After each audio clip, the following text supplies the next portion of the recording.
Hello and welcome to Springboard, your virtual university. My name is Albert Ocran, welcoming you on behalf of Team Springboard, ably led by Comfort. This is your most inspirational show and the point where the greatest minds in the world converge. Springboard is brought to you by the Springboard Roadshow Foundation and proudly sponsored by MTN Pulse Just Be, the Enterprise Group Enterprise Your Advantage, UMB Bank celebrating 50 years in banking and Central University, Ghana's premier private Christian university, our media partners, the Multimedia Group and the Graphic Business. So today we continue in the engine room, most people's favorite place where they get to hear behind the scenes stories from achievers and frontliners in various fields of endeavor, from art to academia to business to governance to everything in between. And today we have a very special one for you because we say we are going to the unseen part of the engine room. Today's show is very special for three reasons. First, because mental fitness is very big for us here at the virtual university. Secondly, because today we enter the inner chamber, that part of our lives that we rarely want to talk about, but which are so critical for our progress. And the third reason is the biggest, because we get to hear the amazing story of one of our favorite people right here at the virtual university, sharing the two sides of the story. First, as a carer or service provider, and the second side also as a patient in her own unique way. In the studio today is a physician, clinical psychologist, and bioethicist, our own Dr. Kyerewaa Edwin. Good to see you. Good to see you too, Rev. Charlie, we know about physician, we know about clinical psychologist. Now, what on earth is a bioethicist? So, most people know about ethics for most professions. You know, the ethics of journalism, the ethics of ministry, ethics of the... So, bioethics is broader. It looks at the ethical issues involved not only in the biomedical areas, but research, the new things that are coming, innovation. We know about genetic engineering. We know about gene splicing. I mean, all of those things that can raise a lot of philosophical issues and the issue of yes we can but must we. So what ethics tries to do is to situate it and let us know what we ought to do, not what we can do just because the technology is available. Are you like a regulator?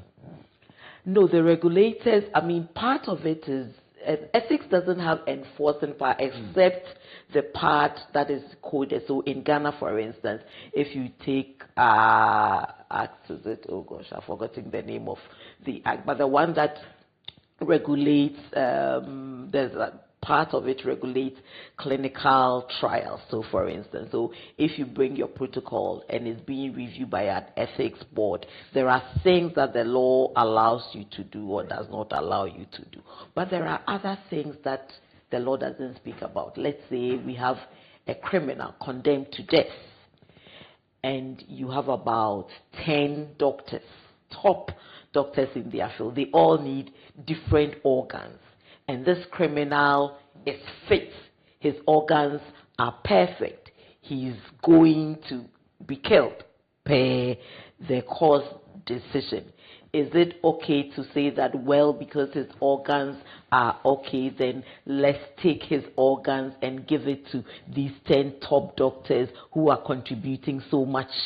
Maybe for criminal, people will say, well, he's going to die anyway, so why don't you let him do some good? But he's supposed to die by either firing squad or hanging or electric chair, but not for his organ. He has to give consent. So you can't say, yes, you can't say that just because he's been condemned to die, the state can say, let's take his organs. Wow. And, you know, so those are... You make it sound so cool. So do you get to practice all three legs of your career? Yes, I do. And I think the one area, so my clinical practice is mostly in palliative care, even though I do clinical ethics. And the benefit of our viewers and listeners, okay, what is so palliation is more to the original word meant to cover. to put a cloak, to cloak someone. So let's say someone is cold and you are cloaking the person. So it's more like comfort or supportive care. So for people with life-limiting diseases, there's sometimes a lot that we can't do to cure them, but there's a lot we can do to make them live the best quality of their life. So in palliative care, who are about to die. No, you see, okay, so I mean, no, so that is hospice. Hospice, end of life care is part of palliative care, but it's the continuum. That's why I say supportive. I prefer supportive and palliative care, because a lot of people equate palliative care to end of life care. Right. Even physicians, I've had physicians, you ask, oh, why didn't you refer the patient to palliative care? Oh, but she's not dying. And now I'm like, okay, we still need to talk a lot about it, because palliative care doesn't mean end of life. End of life is part of it, but that is towards the end. Even if you are diagnosed with life-limited diseases, diabetes is a life-limiting disease. Right. Cancers that can be cured, life-limited disease, hypertension, and we can, because we support you with pain, with symptom management, with psychosocial support, with spiritual care, all of that. So palliative care is to help you live the best life you can live amidst the condition in which you are in. And as a physician, a clinical psychologist, and a bioethicist, I mean, I wear all those three hats in that area, because end-of-life issues, ethical issues. Most of the consults that you get someone who is dying, says, I want everything. And sometimes at the end of the day, you do everything, the person still dies, and then the patient's family can pay the bill. But maybe if the person had not insisted on wanting everything, or the family hadn't insisted, they could have had a better quality of life. Instead of the person being intubated and not recovering, maybe he would have had his maybe high flow oxygen all right, but would be able to interact with the people. The person can do that. One thing I can say is that at least you've been educated a bit more about what you do. And this is what the Virtual University is all about. So let's flip this conversation about mental fitness. And I call it mental fitness because it's more than just mental health. It's a broad, I want to focus on the broad fitness of the person mentally. So let's start from the end and work our way backwards. Let's start with yourself. You are an accomplished medical professional. Everybody knows you to be that person who speaks in big conferences around the world, and a consultant for that matter. But share your own experience of your own stress and your own depression as a source of encouragement to somebody listening who says, I want to be like Dr. Edwin, big medical professional. Okay. So my foray into mental health, or the field of mental health, was actually somewhere in November 1985. I was in lower 6 in Achimota School, and I had all these issues. And then a mate and friend of mine, Kofi Lane, said, you know, there's this nice lady I know. I'll take you to go and talk, have a chat with her. So we went to Legon, and then it was my mentor, Dr. Abasis Sifadide of blessed memory. So that was the first time I met her, and after about an hour, I felt so better, and I walked away saying, this is what I want to do. Wow. But I also loved medicine, so I went to medical school. After medical school, was working in the psychiatric hospital, because for me it's mental health. And then along the line, I felt that I wanted to do clinical psychology and not psychiatry. That was my bent. So I went there and been working and having a great time doing that, even though sometimes some of the people you deal with can be challenged. But I remember sometime in May 2009, I realized that I had become withdrawn and weepy, not eating, not doing. Initially, I thought at that time my husband was going to do a fellowship in pediatric and congenital heart surgery in South Africa for 2 years, and we had prayed that we're not moving as a family. He would go, but we would visit often. So I was okay, but after about 3 weeks, I knew what it was. So I went to see a senior colleague and friend of mine, Prof. Samuel Hine, and I mean, you know, when you are a professional, you know the deal. Normally, when you go, there are tests that you give. And I remember one test that he gave me, and I was like, Sammy, you know, I give these tests to people. I know how it's scored, so definitely I'm going to write it in a way that it will reflect positively, because just the idea that it's depression didn't sit well with me. And the surprising thing was, he said, even knowing that and knowing that you are filtering your answers, your score still indicates severe depression. Wow. And so, well, I started medication, then I got better. But then I was having therapy with Dr. Sefadidi too at the same time. But over time, I realized that it was hard. It was hard because anytime I saw a patient with depression, I would break down. Anytime I saw it, especially people like me, it's like, you know, for years we're married, we didn't have a child, I didn't get pregnant. I wasn't depressed that time. I was sad at times, but if I had been depressed, it would have made sense to me because there was something. So it's like infertility, depression as a result of infertility. It's understandable. It's happening. So, but everything seemed great. And so is it like because my husband is going away, does it mean I'm so dependent? So it became an issue of who am I as a person? Am I not whole without my husband and all of that? These were things I had to work in therapy because that was the only link I could find, you know. Well, was it more difficult for you because you knew so much about the condition? I think it was more difficult because I've always known stigma is real and I've fought against stigma. But for me, it became more difficult when one time I was in the pharmacy in Kolebu buying fluoxetine, and a friend who is a pharmacist came and it's like, oh, I'm aware then I'm so metal fluoxetine. And like, for who? Without thinking, I said for myself, who could call South Africa Kakriya, who get depressed, they are menfa.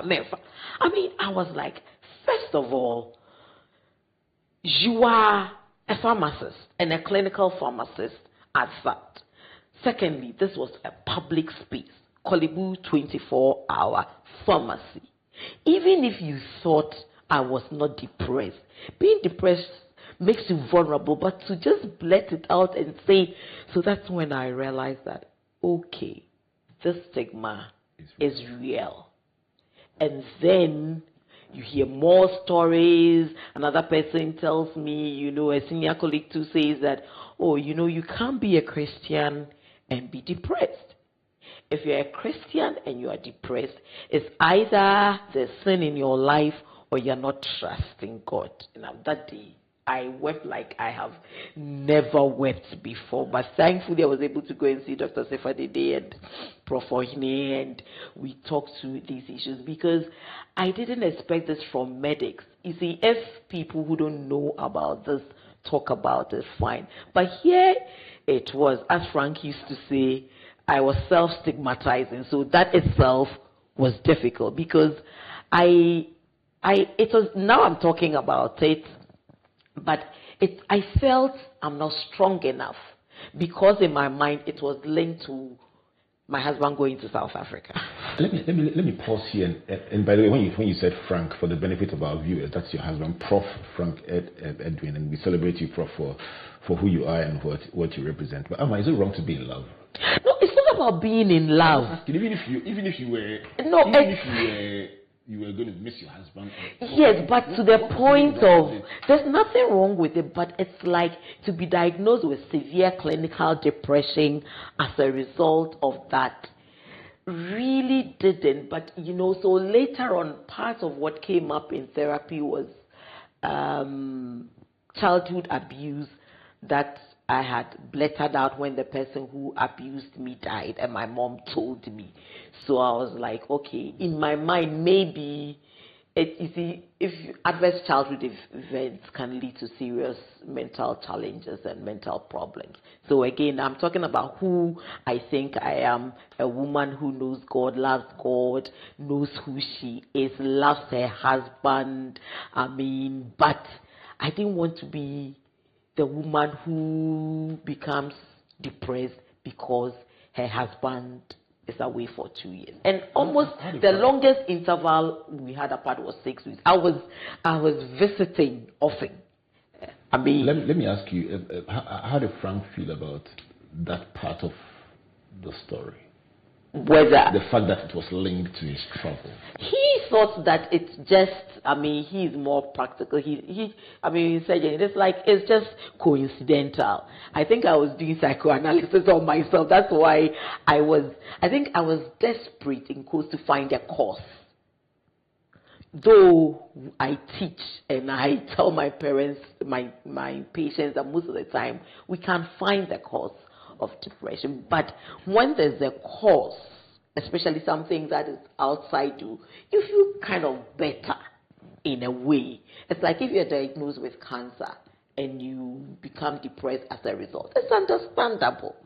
But everything seems to be going on with your life and you are diagnosed with depression, then people wonder, and that's why someone could tell me that as a Christian, if you are depressed, it's either you don't have faith or there's sin in your life, because the joy of the Lord is our strength.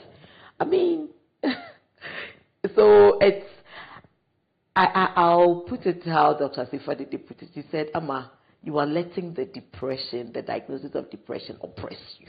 In your case, we get to actually talk to somebody that is a practitioner in the same field, providing service, who says, listen, the service I provide is not strange to me because I've had my own experiences and my own pain, if I may use that word for lack of a better word. And that makes you okay, you're very special. So I want to use your experience as a springboard, if I may, to reach out to people who are struggling and wondering, how do I reach out to get help? What would people think? And so let's start from what I call the rat race. Do you think society-wise, generally, we load ourselves with too much pressure to succeed? I think we do that now. If I looked at my parents' generation, yes, both my parents worked, both were in teaching. They come home occasionally over weekend. You see, my mom says she's making her nose or something, but for most of the time, they came home in good time, and when they came home, the rest was family time. In this era, especially in the virtual era, it's not like that. I remember years ago, my older son was about 5 or 6 years, and so that was when I was doing my program, my MA in bioethics. That I'd come home and I had a deadline to submit before the time, so I was in the bedroom. They kept knocking, and I was like, "Oh, please, let me do. I have homework." At least he understood the concept of homework. When I finished and I came back, he said, "Mommy, please finish your work before you come home, so that when you come home, we know you are home." I was like, wow. It's like that was it. So that when you are home, because here you are home, but we don't have access to you. You'll be checking emails. Most of us have our emails on the phone. They have these.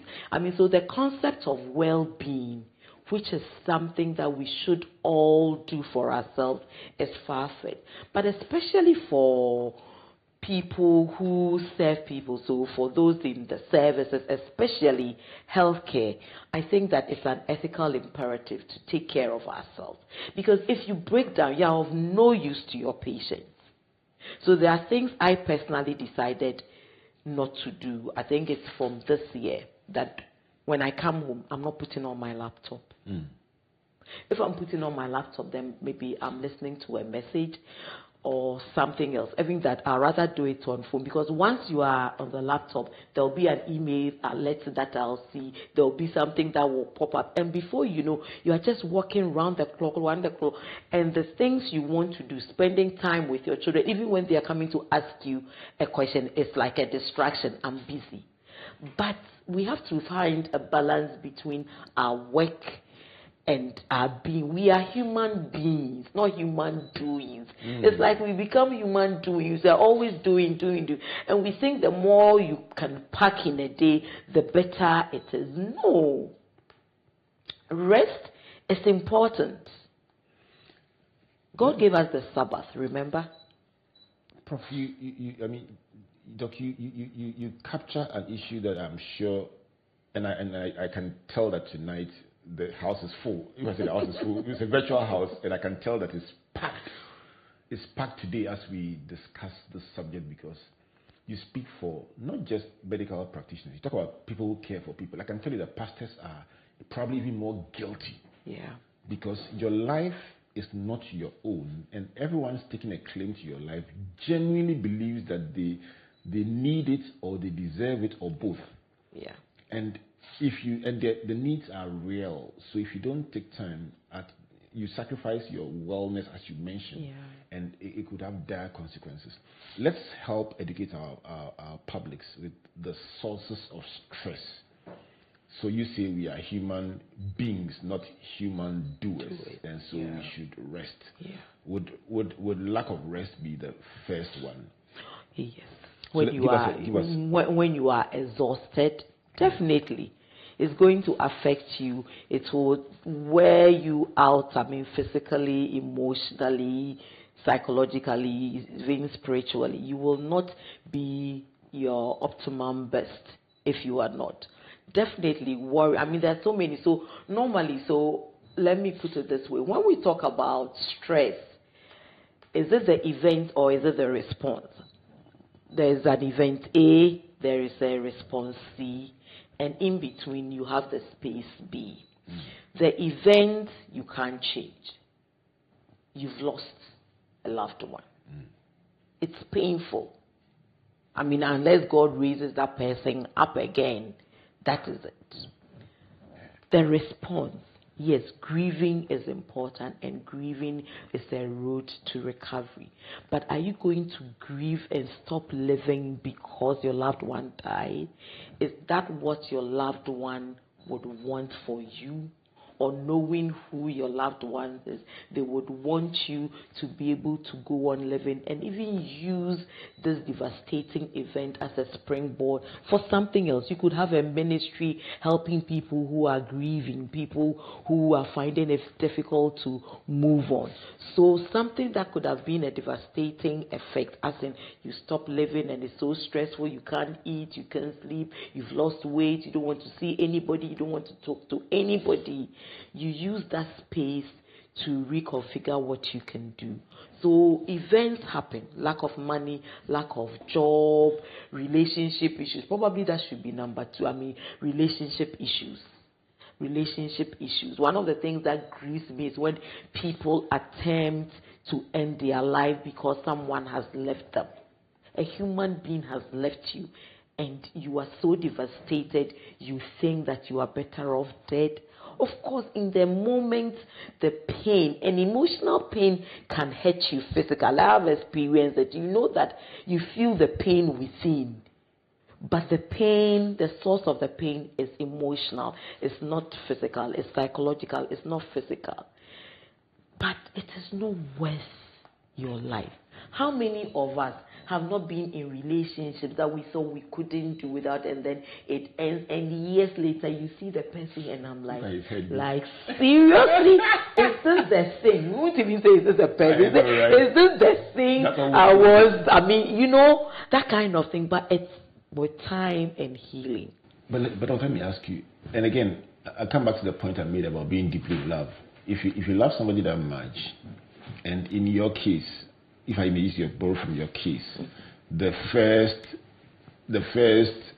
thought that came to mind was probably Frank is leaving, and you are so close to Frank that Comfort had to travel for a year after we got married. I'm sure I had mental health issues. My only ameliorating mechanism was that I brought two of my closest friends to live with me in the house. So there was always somebody around you. But I must tell you that it really disorganized me. Yeah. And so if I didn't have that support, who knows what one thing would have led to. So it is possible. I mean, yes, it is. In fact, it was something that came up in my discussion with Dr. Sifadidi, that yes, we talked about it. And so what if it's... I think it was my interpretation, because if I had seen it as, oh my God, it's going to be challenging, I'm going to miss him, but I saw it as a weakness. Right. So it was the spin I put, the event. And the likely outcome is this if you don't do this. So what you're saying is that in the midfield, in between the goalkeeper and the attacker, sit in the midfield and control your reaction exactly and your interpretation of the event. Yes. So yes, I love Frank, I will miss him, but instead of reacting and saying how could I say what do I do to keep myself whole, occupied and happy till Frank comes back. Or even in this case, yes, I am depressed. Let's assume that the reason, or not the reason, but one of the precipitating factors, because we always talk about, I mean, maybe you have a predisposition and then the precipitation, which is the immediate cause, and the things that maintain it. So let's say that the precipitating factor in this case was his being away. So what? You are close to him, you're going to, but it's not like being diagnosed with depression doesn't mean you are ill. It doesn't mean that you are weak. It's an illness. Something I always told my patient, it has nothing to do with being weak or strong. But at that time, I bought into the stigma. And that's why Frank said I was self-stigmatizing, because I felt that doesn't mean that I'm not whole without him. So because marriage is two independent people who come and interdependent, but not self-stigmatizing thing you mentioned is widespread. Oh, it is common because we live in a society. We all know how we think of people who we think have issues. Oh, this person, we use expressions like, oh, the person is mental, or he's gone, or he's crazy. We have all these things there. Once you are in that society, and we live in a society where we have expressions like meaning that even if the person who is mad in quote, or the person with psychological or has a psychiatric disorder is cured, there's some that will be left that he will use to frighten so it's as if we don't even think. And every now and then I ask people, so what if you get to know? Let me bring this because this is something that happened to me and it was important. I was teaching a class of MPhil psychology students, clinical psychology students. So I was teaching them on the ethics of counseling and clinical psychology. And we're talking about competence. How do you assess for competence? How do you know? So we talked about that. And then after that, I was like, okay, so would you guys be willing to see me? Do you think I'm competent? That was the question I asked about the class also. They were all like, oh yes, you're very competent. So if you have any issue, would you come and see me? Because, Dr. Edwin will come. Then I told them, what if I were to tell you that for the past 1 year, I've been taking fluoxetine? So this was in 2010. So at that time, I don't even think they believed me.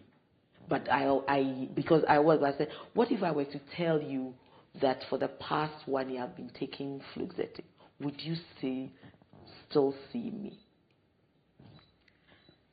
Can you believe, Rev? Not one person. These were MPhil clinical psychology students who a few minutes ago had told me that I was competent and that if they had a problem, they would come and see me. And then I told them that, for the past year, I've been taking fluoxetine, and not one person. Straight after the lecture, in fact, all three of them, Professor Furiata, Professor Ohine, Dr. Sifa, they were in a meeting. I just went in and I said, we should stop what you're doing because your students, I'm not joking, your students that I just finished, this was the scenario. And as I said, I don't even think that they knew. But even if they knew, because a minute ago, before I asked that, you thought I was competent, you would see me, blah, blah, blah. Now you get to know this. And So then why are you in mental health? Because if you don't think that a practitioner can recover, or because I've been on it for 1 year, it is maintenance. It's not acute depression. It's like me telling you that I have hypertension and so I'm on medication, maintenance medication, and because of that you won't come and see me. I mean, that's how senseless it is, but it shows how widespread stigma is, because we all are members of the society. This is Springboard, your virtual university. I warned you when we started that this was going to be very, very revealing and very, very explosive. My guest for today, Dr. Kyerewaa Edwin. She's a physician, a clinical psychologist, and a bioethicist. On Rebecca, I don't pause. But she's been telling a story that, and the note of which she just ended this first part is just blown my mind away. That people who trust you, are confident in your competence, suddenly change their outlook when you say, I myself am receiving help. Let's go for this break. When we come back, let's go into the unseen part of the engine room, the extent to which people go hiding their cars and walking behind the house just to see a practitioner for help, so no one will see them and see their car number. If you ever have heard about the extent to which people go, you realize that we have a big, big issue. Please don't go away. There once was a man who had it all.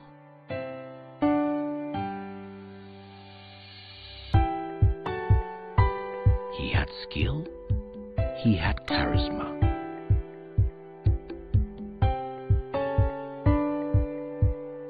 He was loved by all, but above all, he knew the importance of helping others, lifting others up. He knew the importance of giving other people an advantage so that they too would use that advantage to help others. All you need is that advantage that sets you apart from the rest. And when you discover that advantage, life's challenges don't seem so daunting anymore.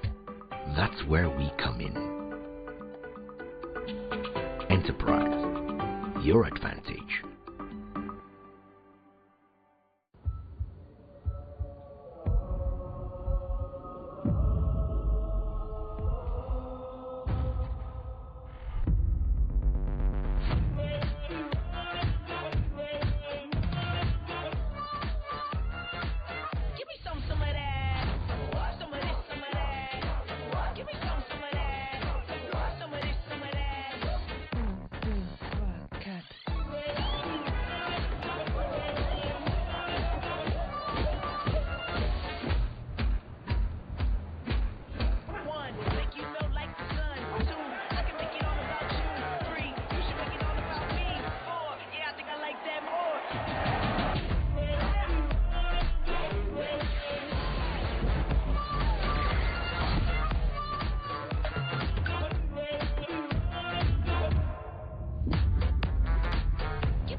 Central University, we are not just giving theoretical knowledge, but also real-life practical immersion. Our projects and research are targeted at solving real-life problems within our built and a natural environment. My name is Che Joseph Bafo, an architecture student. The faculty and facilities available to us make us industry ready. The project I'm working on recently won an award when my colleagues and I visited the Netherlands. Central University makes you industry ready.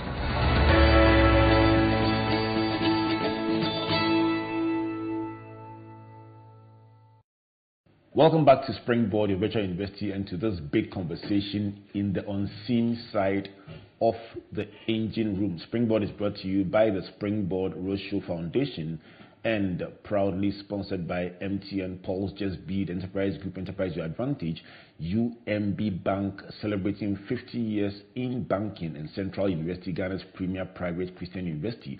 Our media partners, the multimedia group and the graphic business. On Tuesday in the graphic business, find the story fully transcribed for your reading exhortation. I want to say pleasure, but this is more about instruction, exhortation, and information and admonition, and you can share it with your friends and loved ones as well. Find it also on my Joy Online and also at springboard.com.gh. My guest for today, Dr. Kyerewaa Edwin, helping us to understand the side of life we have never probably looked at in this way. Amma, the last point you made about your students, excited about your work, excited about your competence, suddenly beginning to withdraw when you say I'm on medication. That point hits me in the in the stomach. Yeah. Listen, is it any wonder the extent to which people go to hide it when they are getting help? And help us appreciate the extent to which people go. Exactly. Like Nicodemus at night. Yes.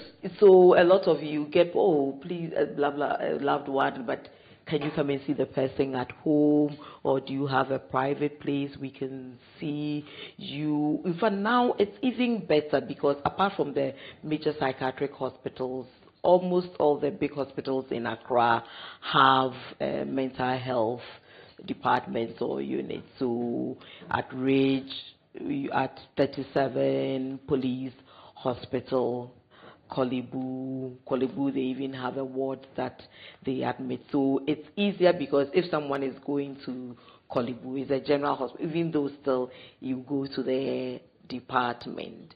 And the challenge is when people feel that they are being seen by another person. I remember when we were in medical school, I mean, the one place all of us would wear our white coat and put our stethoscope around our neckles when we were doing the psychiatric rotation, because we wanted to, people who are there know that we are not patients. I mean, we are not there, we are students. Other times on the ward, you don't feel like wearing white coat is hot, but the psychiatric hospital, you see everybody with their white coat and then a stethoscope around their neck just to show that they are students. So yes. Are we unkind as a society? Are we unkind?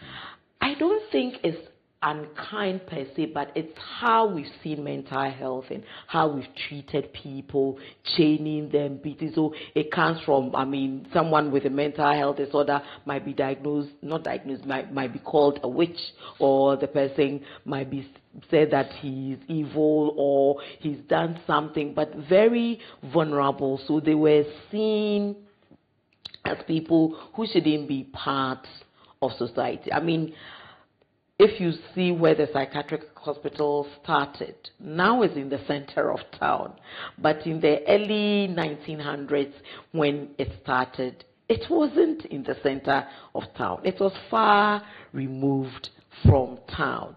You go see where Pantine Hospital is. It was also far removed from town. You go to Ankafo, the same thing. I think the only one that started right in the center was the unit in Kumasi, which started within the Konfanoche Teaching Hospital. So our perception is these are people who shouldn't be in the main community. So we take them out. Either it was a Drusana, they're taking it to a fetish or a herbalist. It was always out of town, then chained. Some of them are chained. Even now, there are some places, even places you'd expect better, places that are supposed to be prayer camps. I mean, they still have these people chained, but of course, it's far, far better now. It's much improved now. But now, even though I say that people are more willing to see mental health practitioners, I mean, people they want to see a psychologist. Sometimes I tell them that, oh, you need to see a psychiatrist first. And then they are not. It's as if we've moved a bit, but we've stopped. People are more comfortable seeing a psychologist. But the moment you say a psychiatrist, then it means that I mean, this is the extreme severe. I've had that. People who have called and I said, you need to see a psychiatrist. I recommend I get you one. They give you an appointment. They don't show. Let me find out. Do people sometimes suffer in silence rather than get help? Oh, yes. Yes. Oftentimes, people get help when others around them notice. There are a few people who would know. Maybe they are more enlightened in terms of what is available for mental health and mental well-being, and are willing to get help. So they would come on their own. But oftentimes people suffer in silence. So by the time they come, either harm has been done to people or to others or even to property, and that is really sad for me, because you hear stories, oh, and then the person relapsed and we thought we could manage it and he hurt someone and the person is injured, or he's destroyed this, because the stigma is not just with the person, the people around him or her are also stigmatized.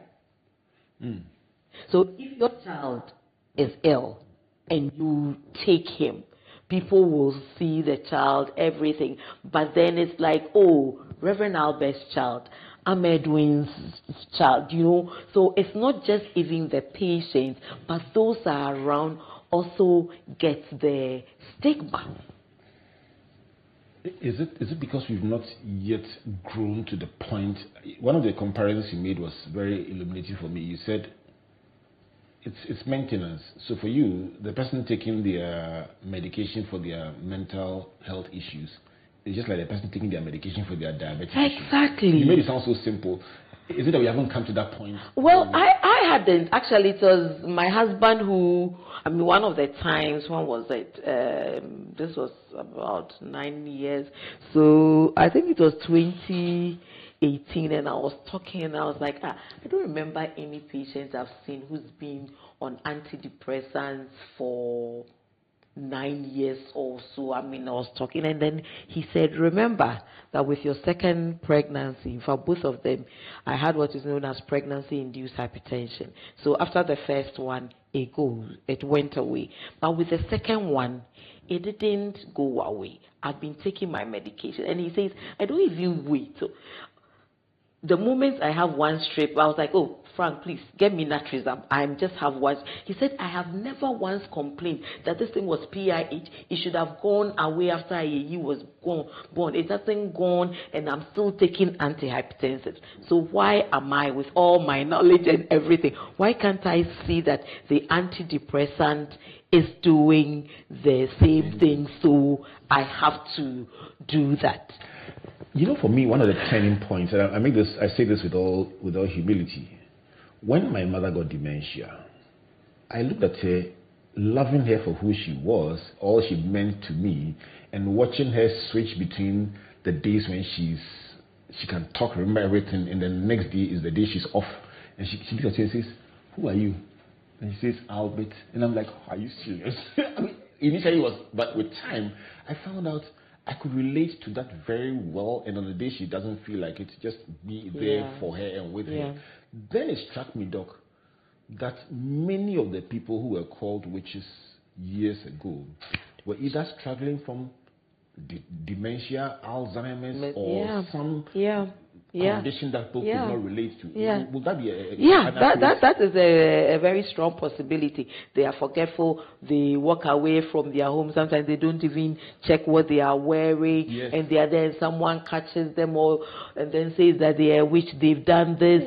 I mean, And she will tell me she hasn't eaten. She just finished having yes. She said she hasn't eaten. And you're like, I've used to happen to my grandmother too, and until one day when my dad went, because she would always tell my father that my aunt hadn't fed her, and then one day he went there, she had eaten, and afterwards, yeah, mommy, and then he's like, so then my dad was not sure what was going on.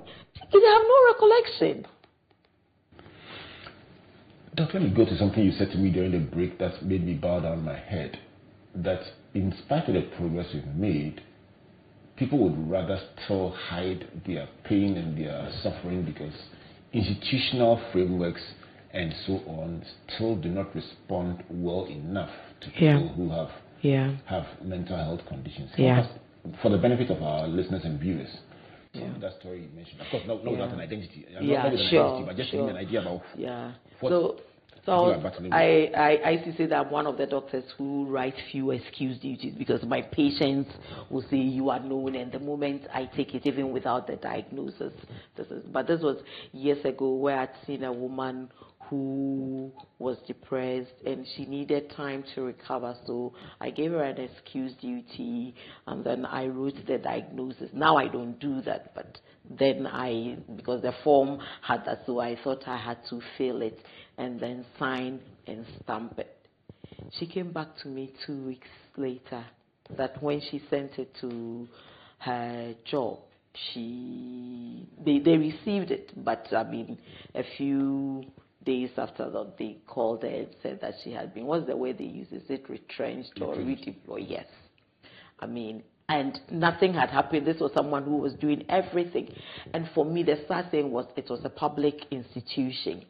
I mean, not that it would have been right if it was private, but I mean, I thought that her rights would be more enshrined in a public. That's one thing we always say, is that, oh, at least in the public service or in the public space, the rights are respected and all of that. But no.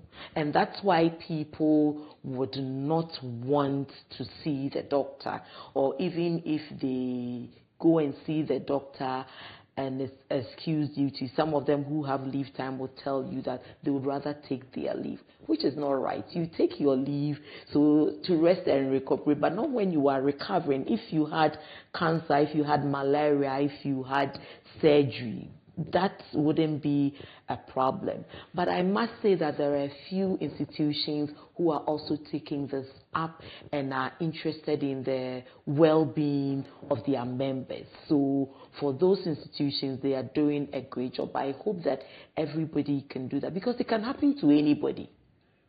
It's no respecter of persons. I mean, for me, it hit me from nowhere. It was like you were driving and then out of nowhere, a big truck comes. I mean, that's just how I felt.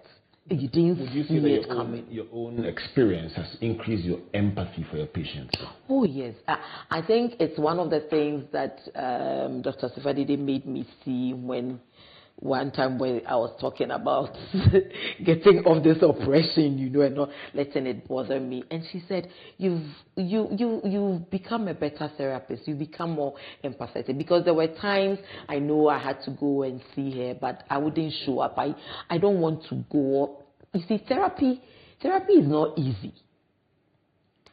I tell people who I know who wants me to see them that, look, in therapy, the space is created before you know, you are talking about things you hadn't meant to say. I'm your friend. I don't want you to feel that the things you've told me, one, confidentiality is assured within the limits. Of course, if you say you're going to kill someone, I have to report that, but barring the limitations of the law, it's assured. But it's like burying yourself. It's like undressing, literally, before, not literally, figuratively. But you undress before a surgeon. Yes, yes, but in therapy, just before someone says that, hey, you go to therapy, because I said literally, so it's figuratively. It's undressing. That you are bare, you know, so things come up and it can be challenging, and sometimes you just go and you have to do the work. So it's like, So now when my clients don't show up, I understand. I know that's one of those days. I'll wait for a few days. If I don't hear from them, send a message and just check in on you. Is everything okay? Yes, okay. Know that whenever you want to come, just let me know and I'll give you another appointment. You leave the door open, because it's not easy. Let me ask you, I love what we do when we talk about mental health, because we provide an avenue for people to learn about something that is so precious and yet sometimes so difficult to even talk about, because even though we talk about it shows the level of our ignorance about it, but you've made it very easy for us to have this conversation. If and I hate to end it because it's always so beautiful at this point, but promise you'll come back again. Okay. Let's do this again. Okay. We've come a long way. We have come a long way from 10 years ago, 20 years ago. Oh, definitely. And most of our conversations have confirmed that. But just to sign off, Doc, the whole of Ghana is listening to you. In your opinion, what should we do differently? When we see people struggling, we should offer help. I mean, you know the person. Maybe you have a friend who is usually gregarious, talking, and you notice over the past few days has become withdrawn or irritable or weepy. Find out what's going on. What can I do to help? If you know that the person has a history of mental illness in particular, and you think they are struggling, find out what can I do to help them. Normalize it. It's an illness like any other. You won't hide it. If you had a cut and it has been bandaged and you've been given time off, you'll be happy that you are being able to get the help you needed. It's because you went to hospital. But sometimes, even with cuts, there are some people we have to take to hospital. So in the same thing, this stigma, being diagnosed with a mental illness, is not the end of the story. In fact, it was my friend Angela Jamna Boache who made me see this. One time we were talking and I was like, Auntie, this thing has really taken a toll. You look at all the years I've been taking medication in, and her usual ways, she said, Amma, do you realize that even during this time, from the time you were diagnosed, you were able to do your Doctor of Bioethics, you didn't take time off work, you were working and you were studying, you were being a mother at that time, part of it, your husband, I mean, you were able to do all of this with support. So what are you talking about? Did you say it in English or Twi? Oh, can she? So there is, So let me wrap up with what I will call the book titled The Unseen Side of the Engine Room by Dr. Kyerewaa Edwin. 15 chapters, and this book will by all means be published one day. Amen. Amen to that. And she talks about, firstly, her intro to mental health, that in sixth form she had issues and somebody recommended that she meets the late Dr. Arabasifa Dede, and after sitting with her for an hour, she said, wow, this is what I would like to do.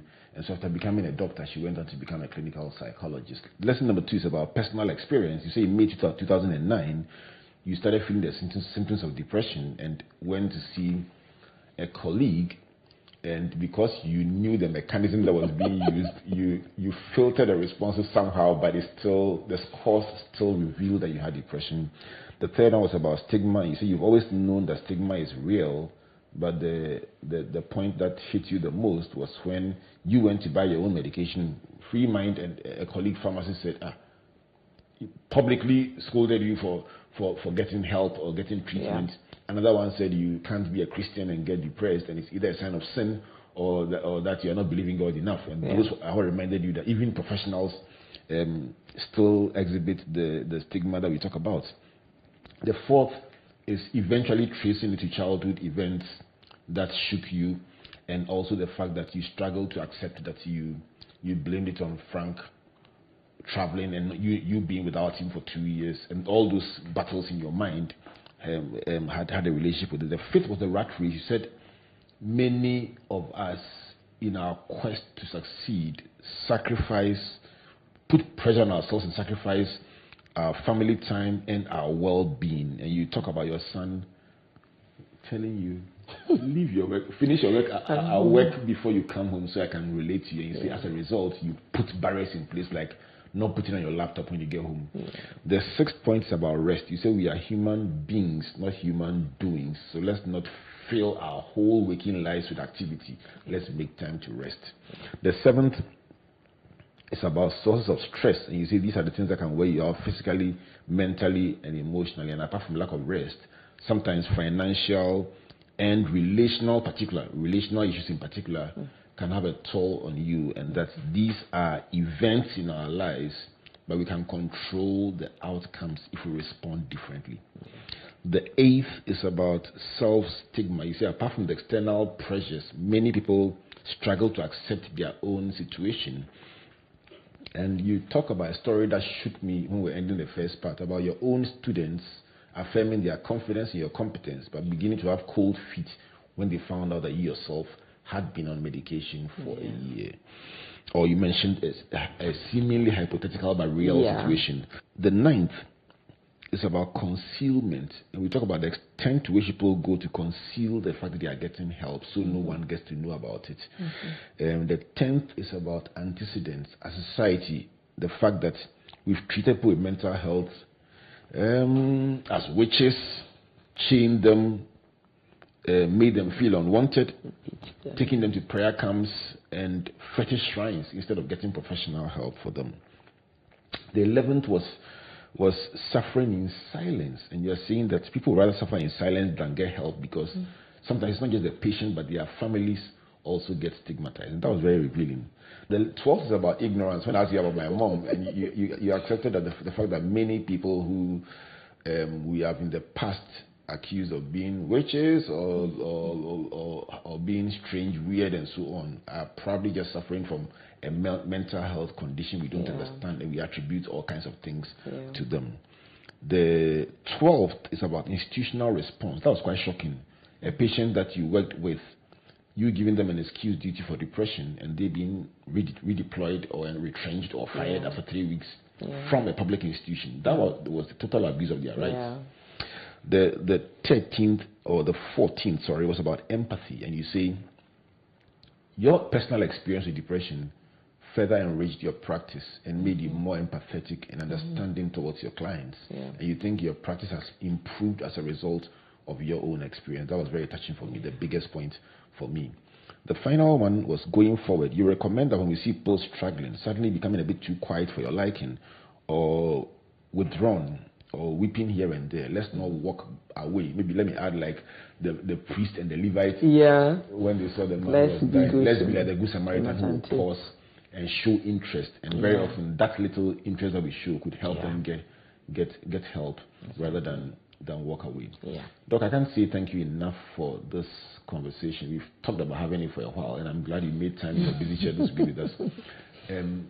Let's wrap up by telling me how you feel about being able to share this experience just to bless somebody. I think for me, there are things that God wants you to do, and you have excuses. Oh gosh, I've been through this. Tears of gratitude or tears of joy?